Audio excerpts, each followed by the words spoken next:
Going live. We're live. And we are live. Okay. Hello, everyone. Sorry, we had some technical difficulties. It was a little bit of a panic moment, but we got it. We finally got it, and I'm really excited to be having this session. Let's see, where do I start? Actually, this technical difficulty completely threw me off my game. So, all right. So who am I? I am Arezou Zarafshan. I am a serial entrepreneur, a founder, a former corporate executive, and I'm also a startup mentor and coach.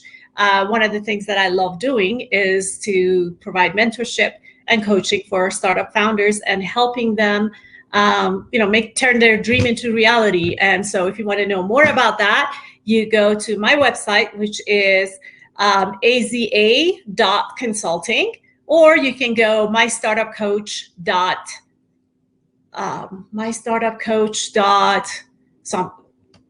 something. Now I don't remember what it is, but yes. So Startup Coach Studio, mystartupcoach.studio. Okay, aza.consulting. This is a part of the Entrepreneur SOS series, hosted and sponsored by WorkAbility. WorkAbility is a co-working space.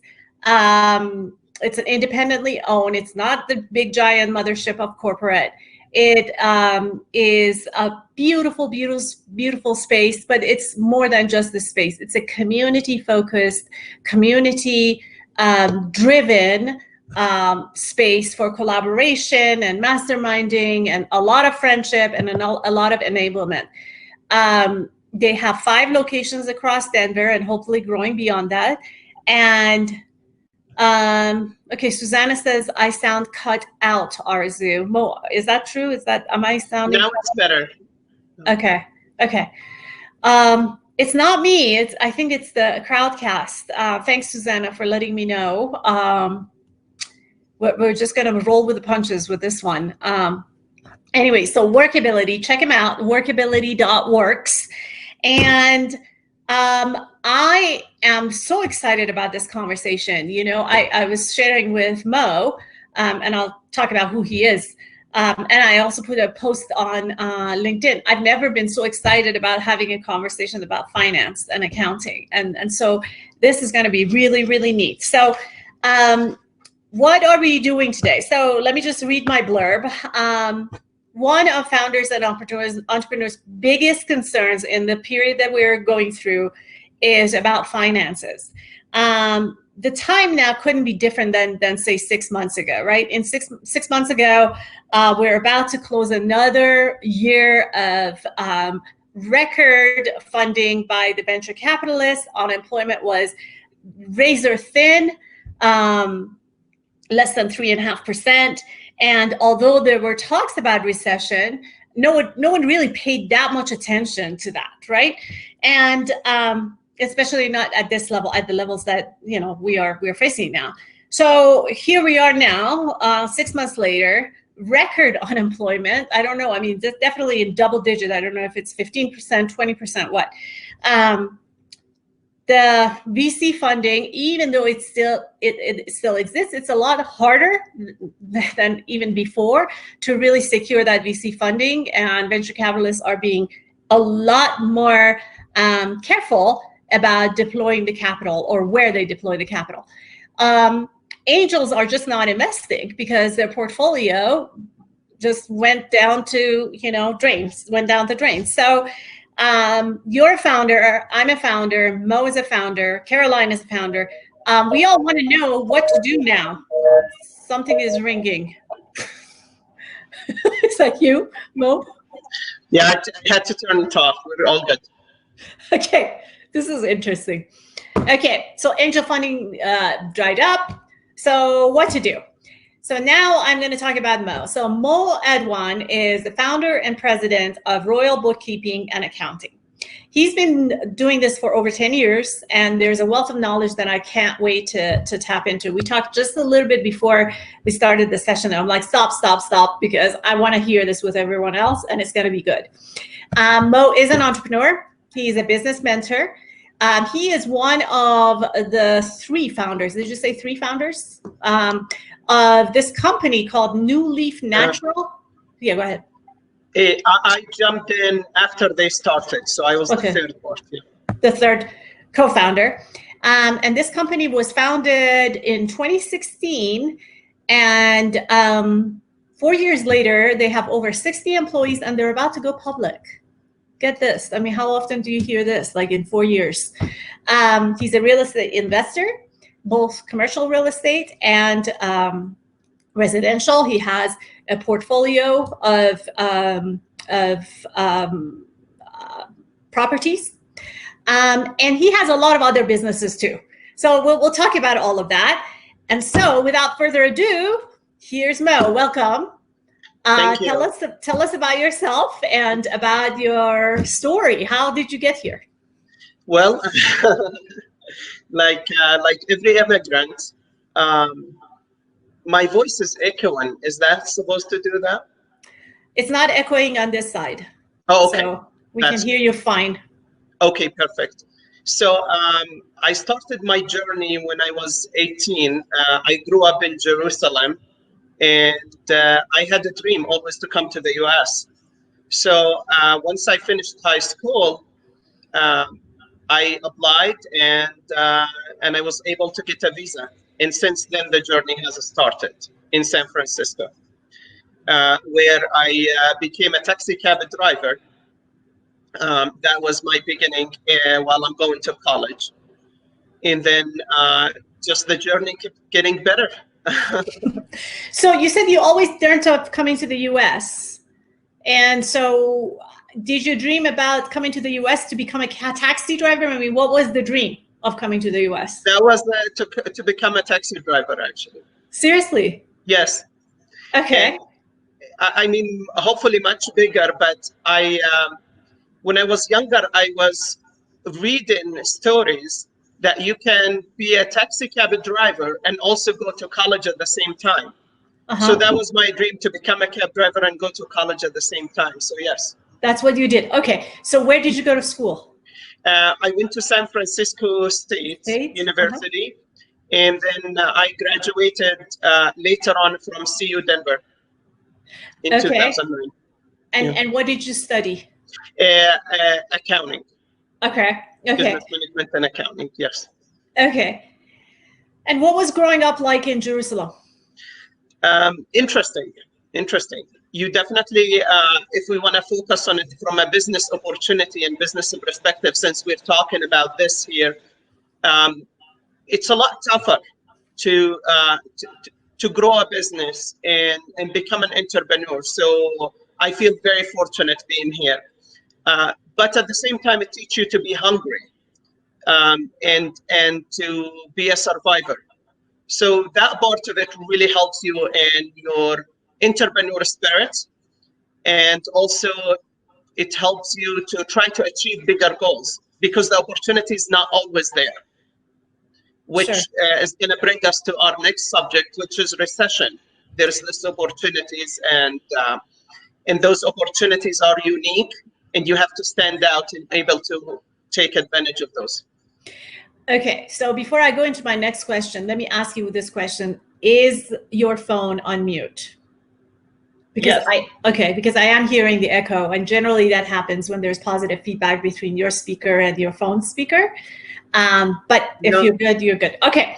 Let me see. I think I have a couple of screens open. Let me close all the screens. That might be good. Yeah. Yeah. Okay. Is this better? Yeah, that was it. Okay. Good. Okay, perfect. Did you know I was an engineer, by the way? I know this stuff. No, I did not. Yeah, I know stuff. Okay, so now how did you get into accounting and bookkeeping? I mean, what is that all about? It's just one of those things that I'm a big believer. In order to succeed in anything, you need to know the financials. You need to know how to read the financials. I definitely knew that I wanted to learn the business inside out and be able to forecast in order to scale up. And in order to do that, I need to know the financials well. So I didn't know that I will always be an accountant, which I am part-time accountant right now. as I'm venturing out, but I knew it will be a big part of my life for a while until I master that side of any business in order to help me scale. Okay. And so, and you started your firm in 2009, smack in the middle of the Great Recession, right? So what was that all about? Sure. So in 2009, I just graduated CU Denver, and there were very few jobs out there. And I have done a few internships in the past, and I realized corporate is not my forte. So I needed to do something else. So not having enough opportunities out there have pushed me harder to start my own. So I started very small bookkeeping business out of my bedroom, and then just kept growing it. Now starting a business in 2009 is very different than starting a business later down the road, as we have very limited customers and client potential. Also, the type of a client that you get in a recession are very different than a client you get in a prosperity or a year ago. So you have to basically adjust and adapt and really work really hard on what your customer really needs and a client really needs in order to resonate with them and justify a budget for accounting. Mm-hmm. Mm-hmm. So that was the difference between maybe 6 months ago and 10 years ago or 11 years ago. That's what I'm seeing, where right now, or at least until 6 months ago, the client knows what they want, they have the budget for things, they are willing to spend the money for the value. But in a recession, those budgets dries up. And unfortunately, a lot of clients won't see the value of adding an extra expense for accounting, which mm-hmm. I disagree with, obviously, but that's the way it goes. So you just have to be really creative, dependable, and be able to offer a different variety of options to the client to choose from. Okay, so given what has been going on, are you seeing attrition amongst your clients? Yes, definitely. I'm getting phone calls almost weekly of people panicking. And they want to cut budget, they want to cut expenses, and that might be service you're providing, it might be a service I'm providing, and the trick here is really to show the client, number one, what your value is. Okay, how do you do that? Let's so number one, I know you have several, but how do you show the value to? I mean, you have to quantify that value. How do you do that? It's definitely obviously there's a need for your service if they're using you, and for them not to see this need currently is because they're not seeing the full value. So one of the things is you need to be fluid. You cannot be rigid. This is what I do. This is the only thing I'm going to do. Be fluid. And also work with the client. Okay, this service I'm providing you might not be the best. Let me downgrade you a little bit, and I still be in the back pocket to work with you. So you might have to have them use different services that you have, number one, or downgrade the service instead of losing the client. So the number one thing is you don't want to lose the client. Because so would you say, so you said downgrade the service, so offer them a smaller or a more limited package. What is your perspective about discounting? Absolutely. Okay. Discounting is that's actually what I really meant, is discount the price instead of downgrading, like give them the same service, more value, but for a lower price. Okay. And they will appreciate that. And if sometimes downgrading the service is necessary, go ahead and do that if it costs you overhead and you won't be able to be profitable. Mm-hmm, mm-hmm. Yeah. Okay, so that's number one. And then what's number two? Number one, be fluid. And number two is you really have to change your approach.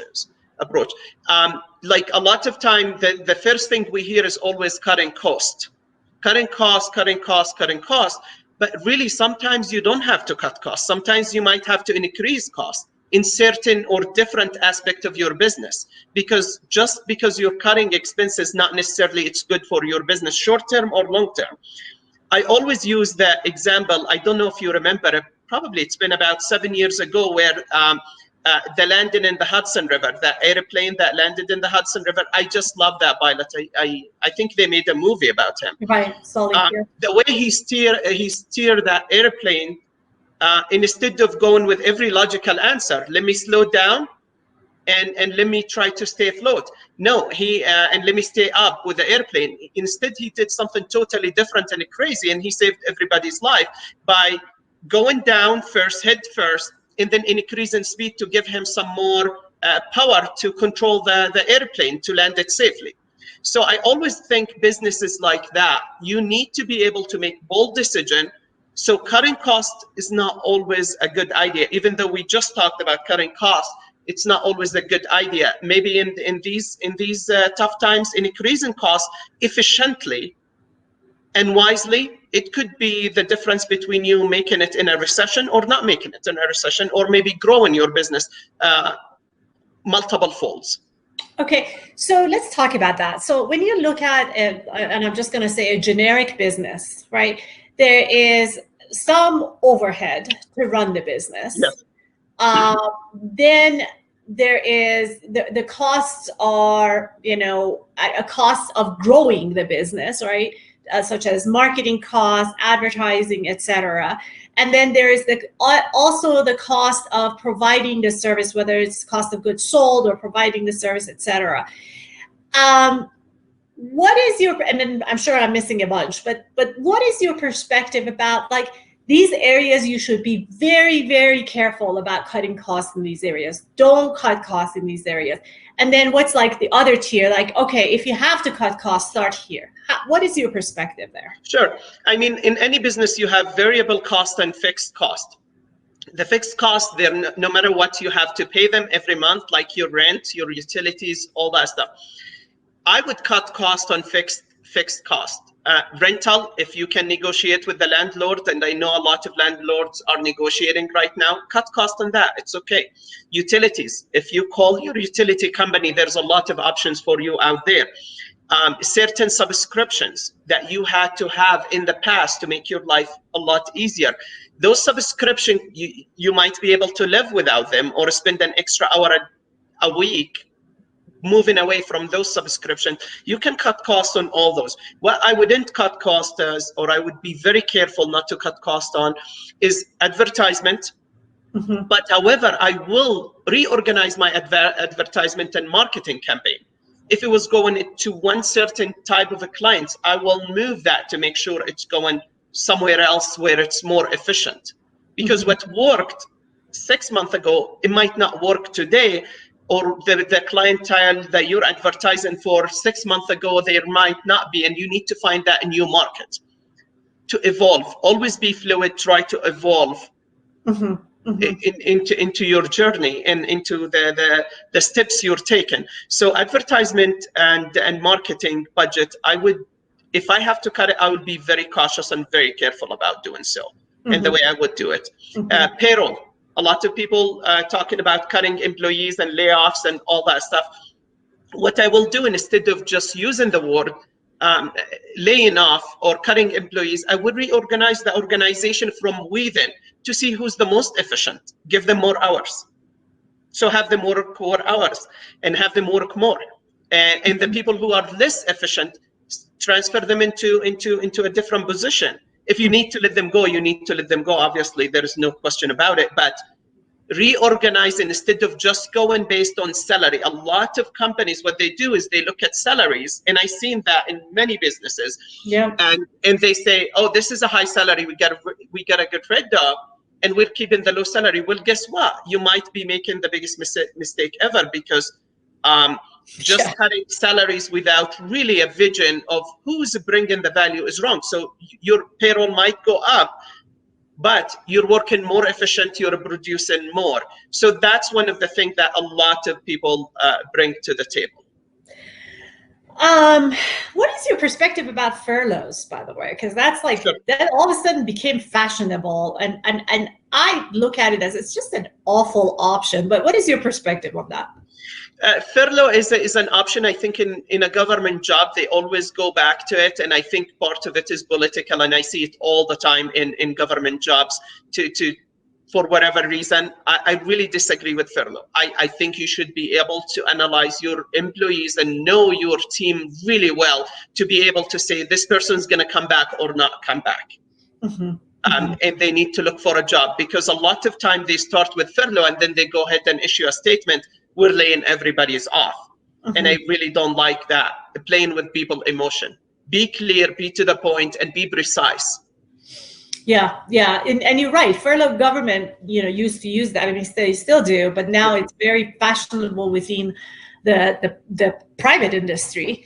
And so it's interesting. Now let's scale this down. Let's talk about, I mean, a lot of our listeners, a lot of WorkAbility members are, 1 or 2 person shops, right? It's not a 10-person shop.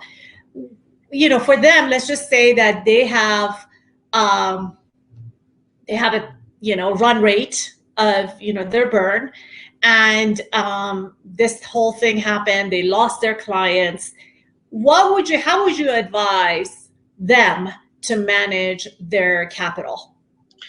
Well, what we want to start with before we get to that, I want to start with something. I did call it before, they calling it right now, flatten the curve.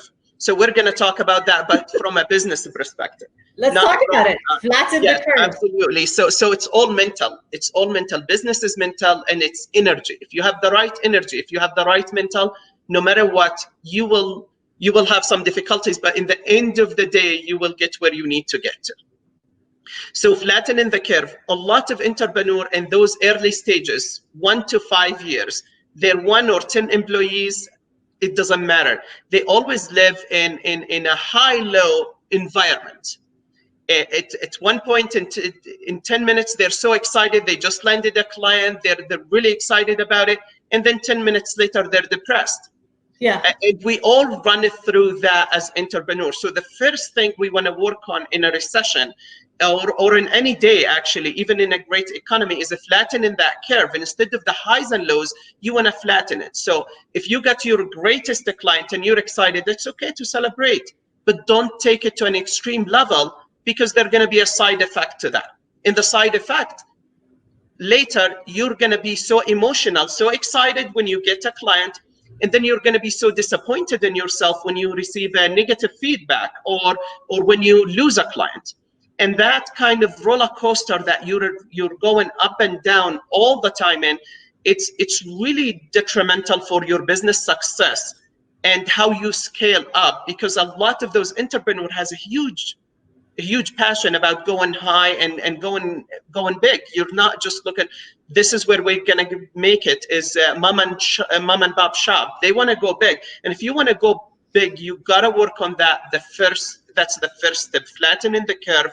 By when you get your greatest client, celebrate, but celebrate with moderation. When you get your greatest compliment from a client, also enjoy it, but don't enjoy it too much. Just think of it as this is part of the business. So on the flip side of that, when you get a compliment, a complaint, or you lose a client, it's just a business. Once you get to that level, then your head is straight and you're more focused and you're making the right business decision instead of emotional business decision, which is a tough thing, as you know, being an entrepreneur. So that's the first thing I would say. You have to be creative. Now in recession and being 1 or 2 employees and starting the business, you're in a survival mode. You want to be able to try to isolate yourself as a person from the business. Do not be the business all the time. Once you start doing that, you start thinking clearly and schedule your time better. Schedule your time to be the marketer, to be the CEO. Schedule your time to be the admin. Schedule your time. Do not just be everything and anything at any given moment. I think that's one of the things I realize a lot of entrepreneurs face in their journey. And if I may talk about 3 to 5 years entrepreneurs, if that's a subject. Yeah. So once you reach your 3rd year being an entrepreneur, you're at a level where the curve is flattening a little bit. You're surviving. There's money coming in the organization.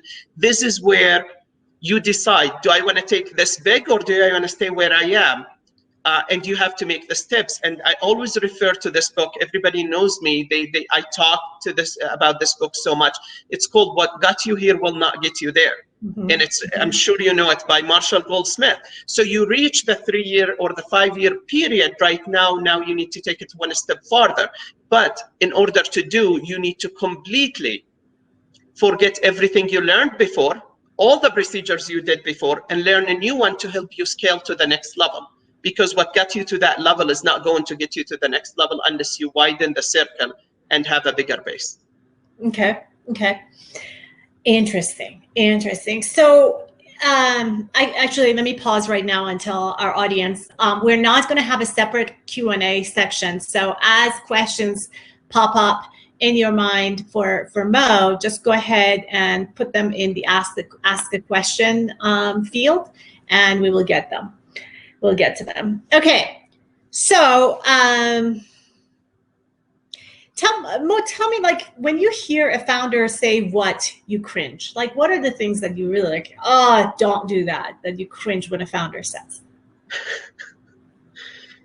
I really cringe when I hear them talking so emotional about their buddies, help them in this business, and they're going to be partners. Say more. Basically, I sit in front of thousands of entrepreneurs a year, and it's always the same story. They come in so excited, and they always choose their business partner to be the wrong partner. They get emotional, they connected with them early enough, they think this is what steers the ship, and they end up losing them as a partner, and then they end up losing them as a friend or as a family member. So that's one of the things that I always laugh at when I hear it, and I was like, we gotta slow down. And I see companies, actually, I'm working with a few companies right now. They're scaling pretty big, and we're forming a board member, and they're choosing family members or to be on the board. Oh, to be on the board or buddies. And I was, no, that's not gonna work. Yes, that's one of the things I see a lot. Yeah, I'm going to add it. The reason why I reacted that way is, okay, so I'm going to get on my soapbox, and for all women that are in the audience, you all get what I'm saying. We women have extremely low representation on corporate boards. I think we are at about 25% representation. And so, there's a lot of work going on as to why it is what it is, because, I don't believe, and I think most people don't believe, that there's this campaign against women being on boards. It's just naturally not happening. So why is it not naturally happening?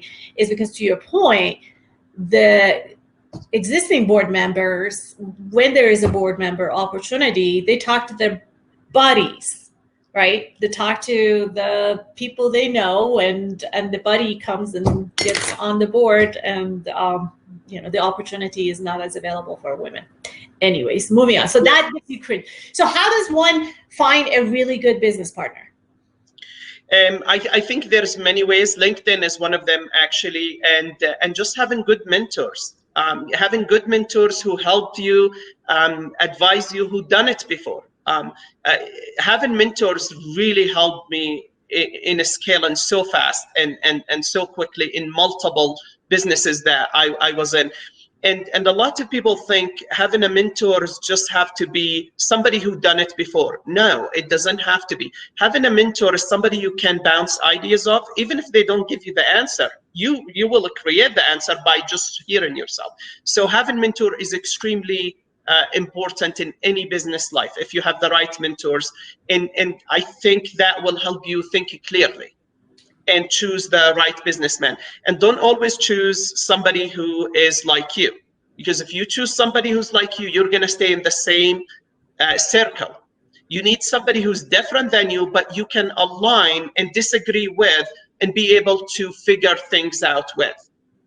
Okay. So always choose somebody who has the strength that you don't have, and you have the strength that they don't have. And there's enough humility to accept that. Right? Absolutely, yes. Yeah. So Moe, you have had several successful businesses. Have you ever made a mistake? A lot. Okay, so what are some of those mistakes that you want to tell people, don't do this, I made this mistake, you shouldn't?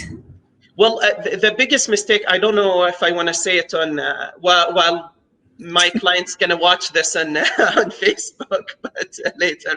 But I think you have to be able to know when to realize what type of clients you want to have and what type of business you want to have, and be able to say no and be able to fire a client. It's one of the hardest things that you will run into as a business owner. However, it's one of the most important things to run into it and be able to do it. We just talked about what got you here won't get you there. So I started, we'll talk about the accounting. I started with a certain type of a clients, and I built the business. That lower end client is more forgiven. You can make mistakes and it's okay with them.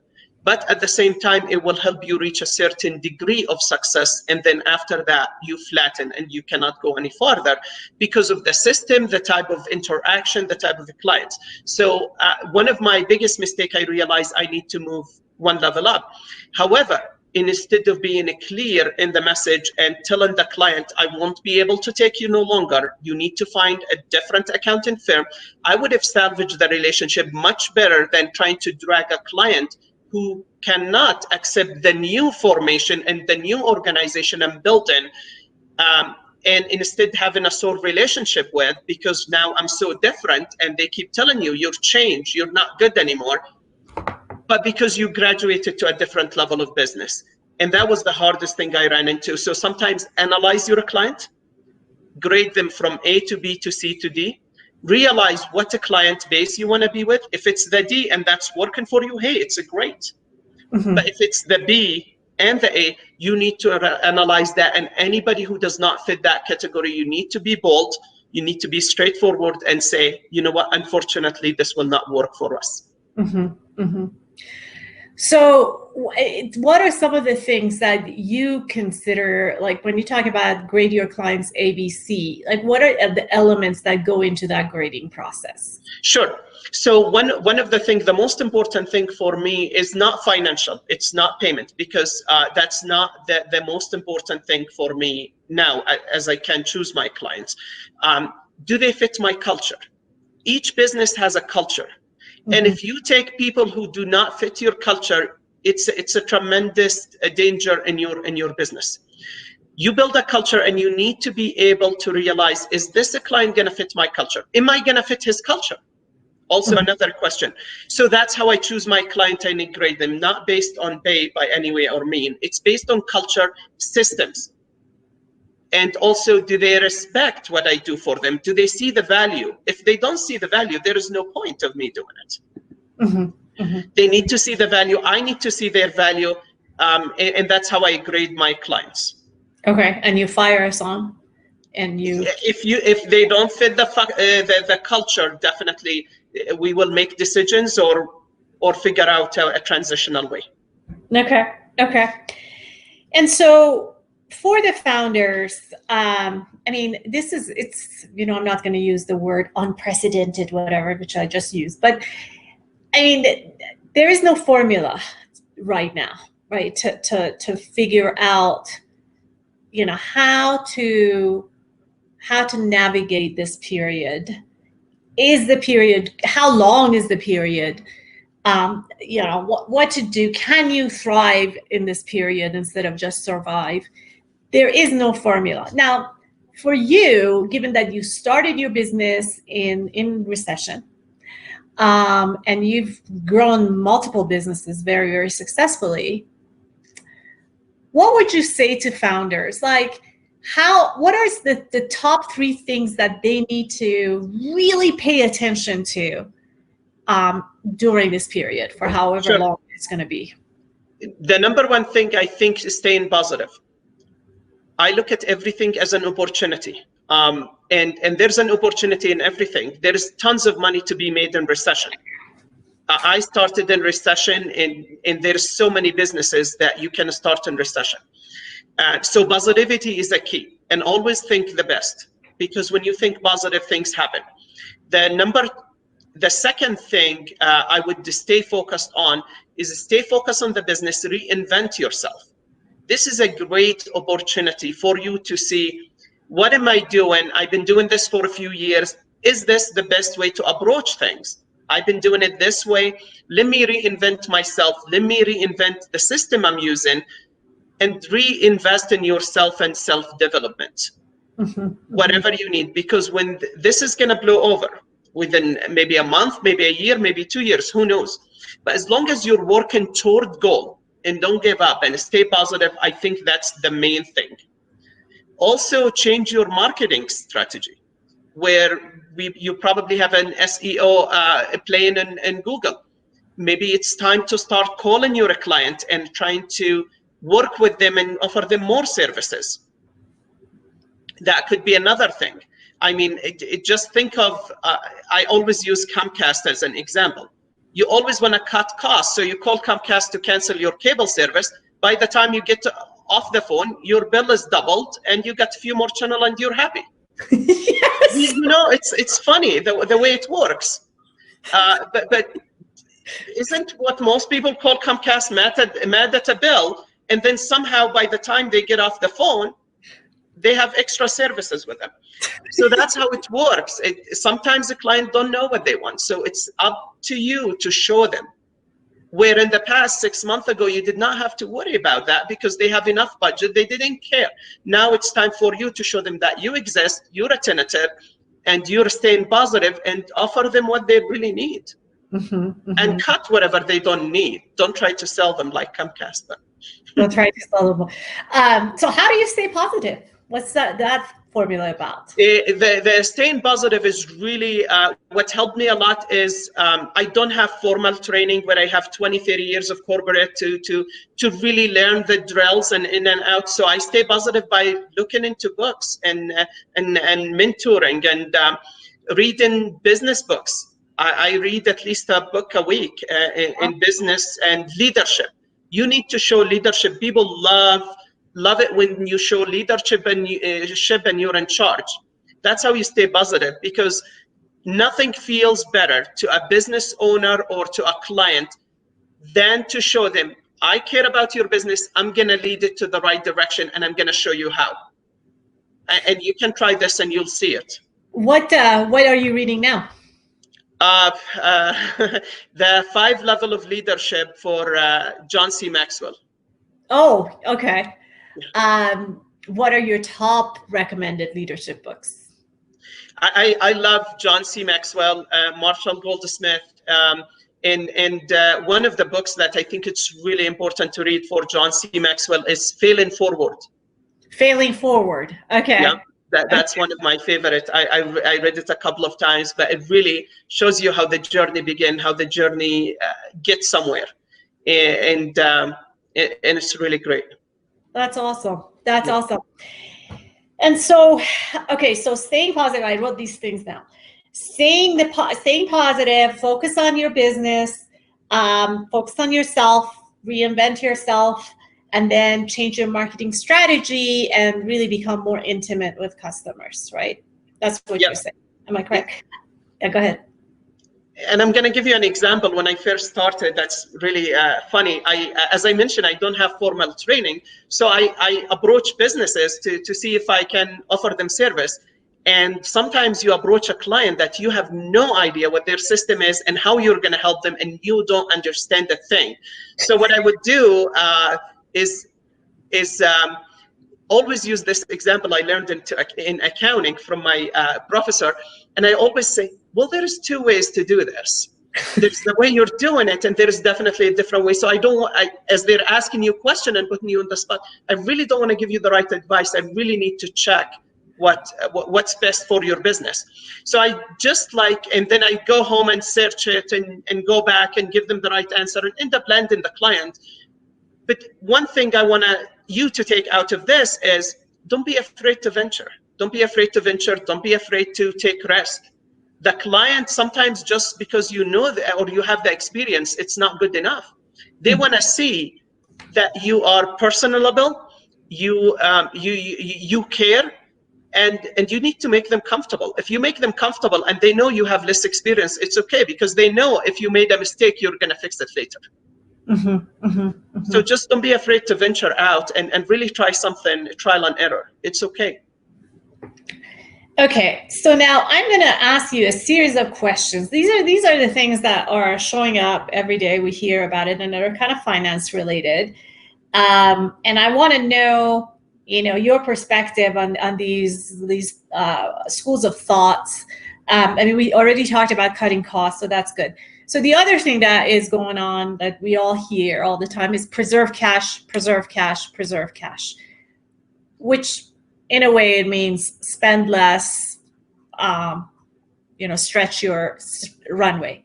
What is your take on that? I think before I reserve cash, I will have a good set of books, and I will do budgeting. Okay. Having really strong financial is way more important than reserving cash, because if you reserve the cash and you don't know how to use it, you might use it in the wrong way and then lose it, or you might not be able to utilize it. And the last thing you want to do is have cash in the bank that's not being used either. Okay. In the business. You need to be able to utilize every penny to the correct budget.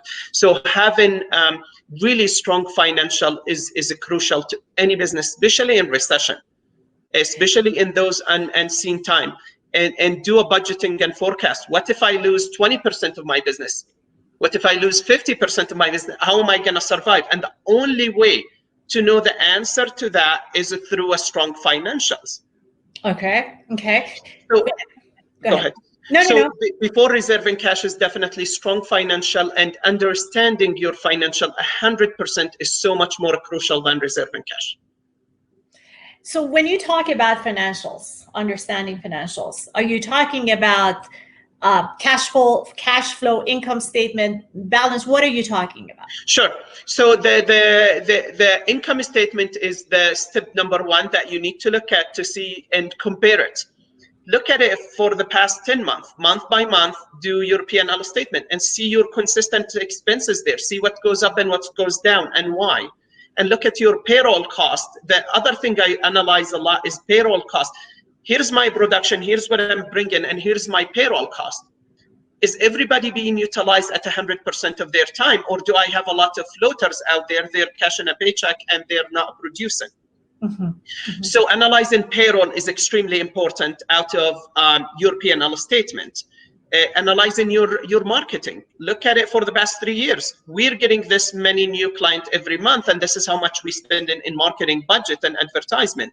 Well, a year ago, look at our marketing budget was half, and we got more clients. So there's something wrong here. So let's look into that and reorganize. Are we using, what sources are we using for advertisement? So those are the first two things that I would look at. The third thing will be in the P&L statement is cost of goods sold.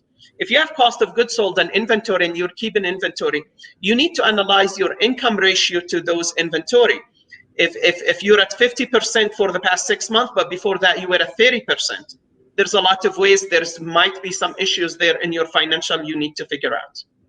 So when you say income ratio to your inventory, what's the formula for that? The formula is just divide your inventory by your income, gross income, and see what percentage is your inventory. Are you operating at 20, 30%, 40%? And then also take that average, and you can even Google it and see what kind of industry you're in, and see how much they're bringing in their inventory. Are you high or low compared to the average industry? If you're a restaurant, it's really easy to calculate those formulas. Right. What about for businesses that are not that are software related? What's the analogous ratio? I would do some more digging and see what does it cost to pay a developer. Are we overpaying our developer? Are we underpaying him? Do we need to outsource it? Do we need to keep it in-house? All those questions. So if you don't have a comparable business to compare it to, drill down into that cost of goods sold, whether it's engineering, whether it's software development, whether it's part, drill into each one of them and do a comparison or do a price shopping to know where you're at. Okay. So that's it from the P&L perspective. Okay. What else do you look at? Yeah, the next item it's really crucial is the balance sheet. Looking into your balance sheet is very, very important, because it's going to show you your net income there, but it's going to show you your cash in the bank. It's going to show your account payable, your account receivable. So you know at any given time, where are you standing in the business? So it's very important to do that. The third one will be a cash flow method and budgeting. Looking at the situation right now, let's run a budget for the next 6 months. If we stay in declining mode, how's that going to affect us? Mm-hmm. Mm-hmm. I have a client who is who built a famous website actually, and it's been used and it's been declining for the past 10 years because he built it 10 years ago. It's doing very well, but the number of subscribers are going down. So we did a budget and we knew in year 222 he's going to go to zero income because of those subscribers going down one by one, and he's fine with that because he's developing an alternative website, but he needed to know his cash flow. So by us doing that, he can adjust his lifestyle, number one, but also he can adjust his business expenses. This is my budget. This is the number of a client I'm losing every month, which is fine because he knew that is happening and he wants to venture to the next venture and he's building a new and improved one, but that one is dying. It's going to take him 2 years. And without those data and good financials, he will be staying up every night. Am I losing? Am I making money next month or not? By those data and based on historical data to forecast the future is the best outcome. Okay. Okay. Awesome. Are there, sources, training sources, websites, et cetera, that you would recommend for founders, entrepreneurs to go and get educated on this subject? Yeah, there's definitely countless resources online. You can almost Google anything now. I definitely use for a lot of my entrepreneur and leadership books, business books. It's extremely valuable. It's done by, they always throw examples of companies who gone great from good to great. That's an amazing book, but also you keep that in mind in everything that you do. Where do you want to be? Where do you want to position yourself? Like if you have a dream to take your company or your product in 10 years public, or you need to get somewhere, you need to start thinking about it today. You can't start thinking about that in 10 years. So this is something I always use to mentor or advise business owners. And the first thing I ask them, where do you want to see yourself in 5 years or 10 years? And based on their answer, I would be, you got to start thinking that way. Every single thing you do or purchase for the business, you want to be able to say, is this going to help me 10 years from today making this decision? And this is really good about taking clients too as well. Is this a client going to help me in my journey in 10 years to reach where I want to reach? And if the answer is no, don't take them. But once you start thinking that way and living your lifestyle based on 10 years from today, you will get there. You're going to run into probably some obstacles, but eventually you'll get there. That's great. I feel like this is therapy for me. It's a therapy session. How do people find you, Mo? I mean, what's the best way? Like, I'm sure there are a lot of people that are going to want to reach out to you and connect with you in some way. How do they do that? So I am on social media on Facebook, Moe Aduan, and I am on Instagram and also our website, royalbookkeeping.com. You can Google me. I think I still show up on Google. And we're working on a bunch of social media and sessions like this where we talk to entrepreneurs. So those will be coming late this summer. I'm working with a developer. He's working on putting all those sessions for entrepreneurs. That's awesome. That's awesome. When are those sessions available?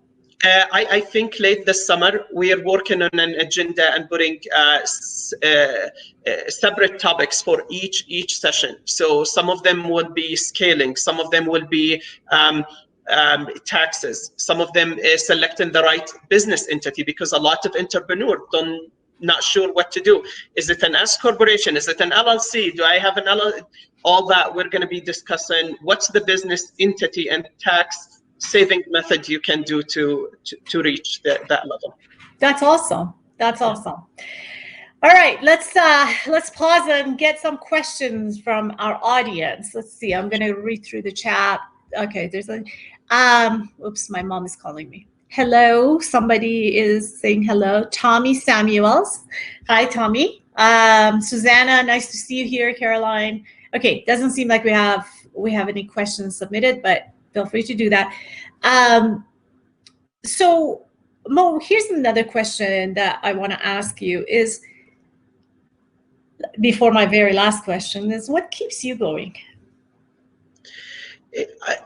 I'm glad you asked that question. What keeps me going is really you have to have the drive, and the drive to do better for your community, for yourself, number one, but then for your community after that, and then for the world.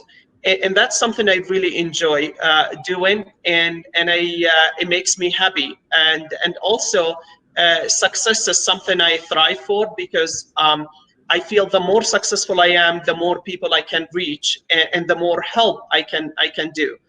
So I'm very excited. I love to what I do. I wake up every day really excited about doing what I do, and just having that drive, it really excites me. It doesn't excite me anymore to hear that I landed a big client, but what excites me, seeing my team develop and seeing my team grow, and seeing them working together hand by hand to grow, because that's what really resonates with me anymore. And every entrepreneur, I think, out there, you need to reach your comfort zone.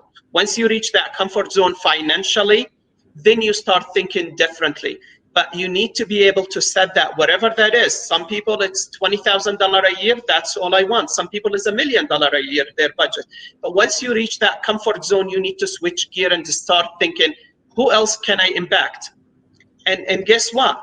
The more you think that way, the more you make, number one, somehow, because you're not thinking anymore materialistic, but you're thinking developing people. And the more you develop people, the more it pays back. I totally agree with that. I totally agree with that. All right, last question is, what do you want our people, the people that have watched this crowdcast, what do you want them to walk away with? The one thing, that if they have to remember one thing from this hour, what would that be? You live in the land of opportunity. Use it. Take advantage of it. Live it. Dream it. Yeah. That's pretty awesome. That's pretty awesome. I so agree with you. You know, you're an immigrant. I am an immigrant too. And I cringe when I hear, you know, native-born Americans don't take into account this amazing dream that they, you know, that is surrounding them. You know, there's just so much abundance. So I totally agree with. This was awesome. I so much enjoyed it, Mo. In fact, I think I'm gonna contact you and see if you can be my mentor, my business mentor. Seriously, this is pretty cool. There is no questions. Okay, there was a question. Susanna is saying thank you both. Somebody submitted a question and then they retracted. That's okay. This was great. Thank you so much. This session is recorded, you all, and WorkAbility will put this on their site and on LinkedIn, et cetera, so you can share it with your team. You can read it, I mean, you can watch it again, and sign up for our next session, which is next week on Tuesday, and that one is about remote work. And then hopefully we'll secure an investor for next Thursday, and we'll talk about the whole investment, what's happening to the investment landscape. And Samantha is saying, good job, Mo. Thank you. Any last words, Mo, before we say goodbye to our audience? I want to thank you all. I appreciate it. This is a great opportunity, and I'm sure I'll be coming back with more of those on a specific topics. We can't wait. Thanks so much, everybody. Great interview. All right, have a good one. Bye-bye.